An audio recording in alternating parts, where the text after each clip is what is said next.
suñu gis-gis mooy réformer l'Assemblée nationale en profondeur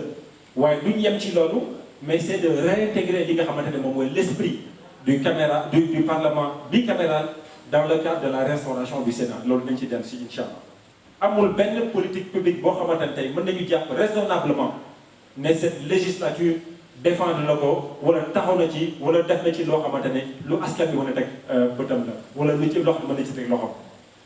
Voilà pourquoi bu ñu xoolee tey Sénégal nga xamante ne l'ensemble des points sur lesquels dañu waroon ñun taxaw pour mën a yóbbu suñu réew ci kanam l'ensemble des politiques publiques yi nga xamante ne waroon nañ ci sukkandiku pour que Sénégal yi mën ci gis boppam gis nañu yëpp dafa doon un échec ndax aujourd'hui lu ñu gis mooy dañuy sukkandiku ci li nga xamante ne moom mooy le développement wala la construction d'infrastructures pour jàppale Sénégal avancé na mais au même moment on se rend compte que Sénégalais yi dañuy dund benn appauvrissement boo xamante ne kon on voit que dafa am benn décalage entre li nga xam ne moom mooy tabax ay infrastructures ak li nga xamante ne moom mooy le développement du capital humain te réew nous devons faire en sorte que assemblée bi nga xamante ne moom la ñuy dugg nii jël li nga xamante ne moom mooy ay responsabilités am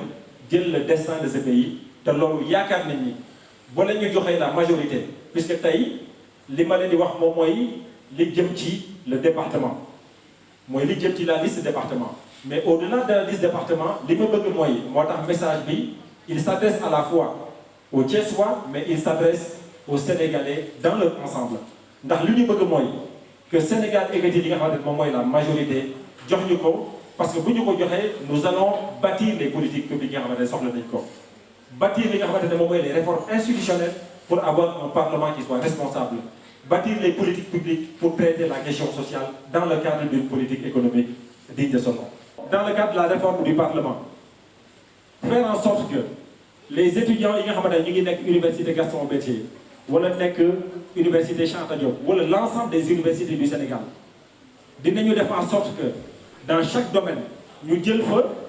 ay juristes ay économistes ay agronomes dans tous les secteurs créer li nga xamante ne moom mooy le corps de l'administration parlementaire de sorte que député bu ñu mën a fal moo xam am nga xam-xam moo xam amuloo xam-xam di nga am ñetti assistants parlementaires yoo xamante ne dañ leen di jëlee ci université yi ñu am ay bac plus 5 wala am ay doctorat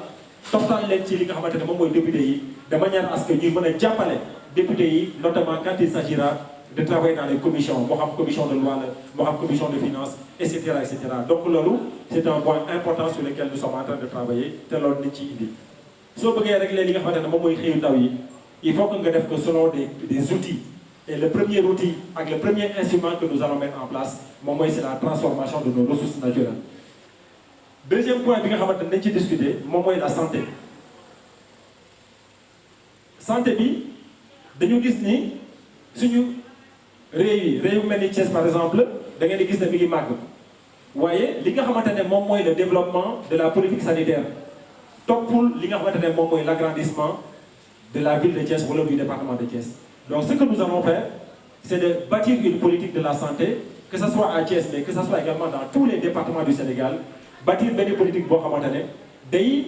mettre li nga xamante ne en adéquation entre le besoin en matière de politique sanitaire par rapport ak li nga xamante ne moom mooy les exigences donc de cette localité en question. Éducation li ñu gëm mooy jot na Sénégal ndax am na benn liggéey bu am solo boo xamante ne tàmbali woon nañ ko depuis maintenant les années 70-80 moom mooy la codification des langues nationales muy wolof muy pël muy jola muy séeréer et cetera liggéey boobu dinañ ko parachever lépp loo xamante ne làkk la bu ñu moom dinañ ko parachever et faire en sorte que bu ñuy jàngal suñu doom yi ñu leen di jàngal ci làkk yoo xamante ne xam nañ ko ba pare ndax borom xam-xam yi ci àdduna bi yëpp wax nañu ne booy transmettre la connaissance ci làkk boo xamante ne moom nga namp day yomb jàng bi ci lay gën a facilité li nga xamante ne moom mooy tubaab muy français muy anglais wala làkk yoo xamante ne dañuy jàpp ne c'est une prise de guerre moom nañ ko ba pare dinañ ci continuer di ci jàngal suñuy doom waaye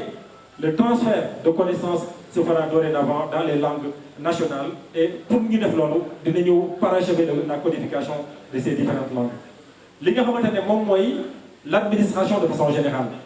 dañuy jógee ci administration d'encadrement dem ci administration de développement li tax tey suñu administration sooxee parce que tubaab bi daf ñu bàyyil benn administration boo xamante ne dañ ko tabaxoon pour di mën a contrôler sénégalais yi dañ ko tabaxoon pour di mën a contrôler li nga xamante ne moom mooy nooteel bi ñu noot bi ñuy dem administration boobu la ñu bàyyil et système boobu moo nekk di continuer donc ñun dañuy li ñuy def mooy nous allons changer de paradigme faire en sorte que dootuñu nekk ci administration buy contrôler waaye administration buy nekk au service des citoyens donc dans le cadre du développement donc ça c'est un point qui sera donc l'une de nos priorités inchallah